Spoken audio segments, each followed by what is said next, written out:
Still waiting on my coffee. Anyway, Larry Johnson, he's got a great blog. I'll link to it below.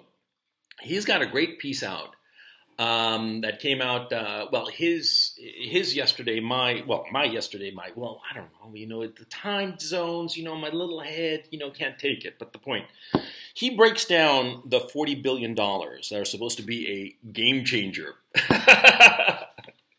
See, the $40 billion that the United States has committed to Ukraine and to fighting the Russians. Yeah, fighting the Ruskies, right? And, well, see, the obvious thing is that, see, when I first heard of this $40 billion, I thought to myself, number one, what a colossal waste of money. And number two, I wonder who in the United States is going to get paid off. And number three, there is simply no way that that money is going to be effective in Ukraine. And I failed to articulate it in the way that Larry articulates it. But I'll just basically recap what he thinks, which is basically what I think. And what I think is that, see, it'll take so much time to get the weapons, to use that money to actually get weapons to Ukraine, quite apart from the fact that those weapons might be destroyed on the road to the troops in eastern Ukraine, that for all intents and purposes, it's just a waste. It's just a waste of money. Even assuming that all 40 billion were going for weapons for Ukraine, which they're not. And Larry Johnson, in his article, he provides a blueprint for where the money goes. And the money goes to all sorts of people. Yeah? And only a piece of it, something like 6 billion, goes to the Ukrainians. A big chunk of that is basically credit to buy American weapons. A big chunk of it. And of course, these weapons take time. And by the time these weapons are actually ready for delivery, the war is likely going to be over. Some of these weapons take over a year to make. Some of them take multiple years. So it's sort of like pointless. Donald Rumsfeld said something very smart. He said, you go to war with the army that you got. And that's basically true. See, if you have a multi-year war, well, then maybe you can start figuring out that, the money you spend today on weapons in 2 years' time will be, ready and available with the weapons and you'll be able to use them and such, right? But in a war like this, in 90 days, the Russians have captured a territory roughly the size of England and Wales combined. Roughly 25% of Ukrainian territory has been captured by the Russians. That's astonishing. Okay, that's an astonishing amount of land. And it's not that they sort of like have, that they've sort of passed through it. No. They own that land. It's theirs. They're dug in deep. They've got it. Like claws on the thing. You know what I mean?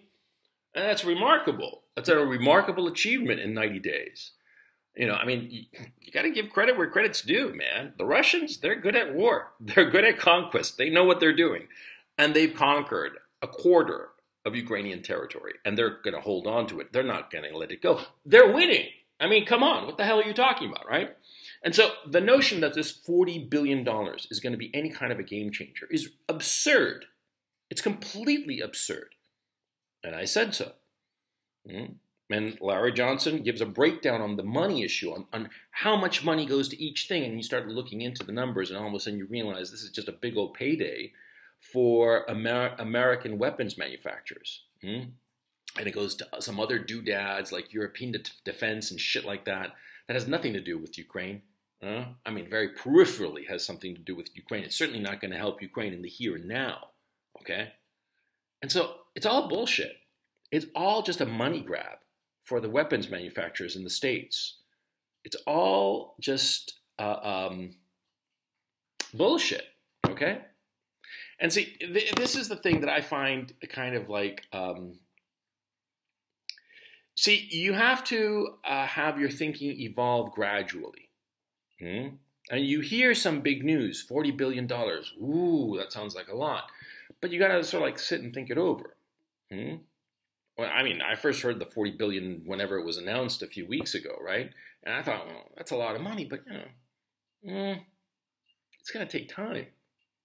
And that's something that people don't seem to realize. See, there's a saying in Spanish, entre el dicho y el hecho, un buen trecho. Between what you say and what you do, there's a big gap.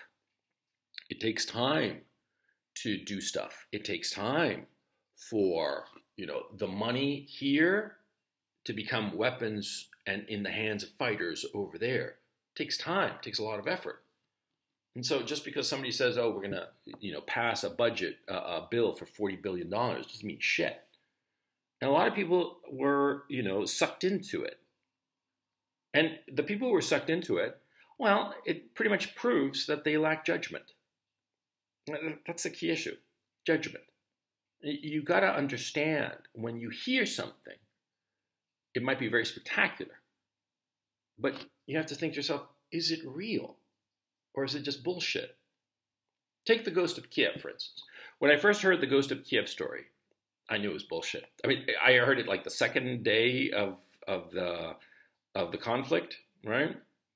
And the Ghost of Kiev had shot down 6 planes. I was thinking, wow, that's remarkable.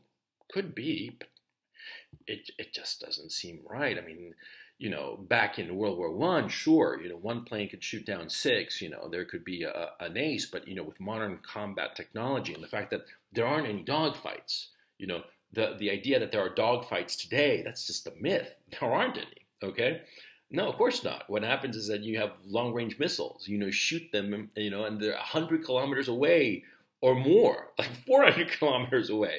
You never even see the guy, okay? You see him as a blip in your radar, maybe, And so the notion that somebody shot down 6 planes on the first day, I'm like, that doesn't sound right. And of course it was bullshit, but there were a lot of people who bought into it to the very bitter end until finally the Ukrainians themselves admitted that it was a big old pile of steaming bullshit. And there are some who still believe it. That's the crazy part, right? Well, whenever you see that happen, you have to understand that the person who bought into the bullshit doesn't have judgment. See? Judgment is inherently conservative. Judgment inherently takes its time to come to any conclusion.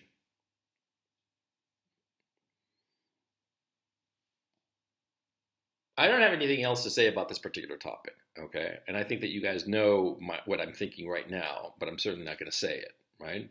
But just to reiterate the point, whenever you see anybody, you're just like jumping for joy or just collapsing in tears over any little fucking bit of new news, know that the person is unstable, is unsound. Because judgment is steady, is even.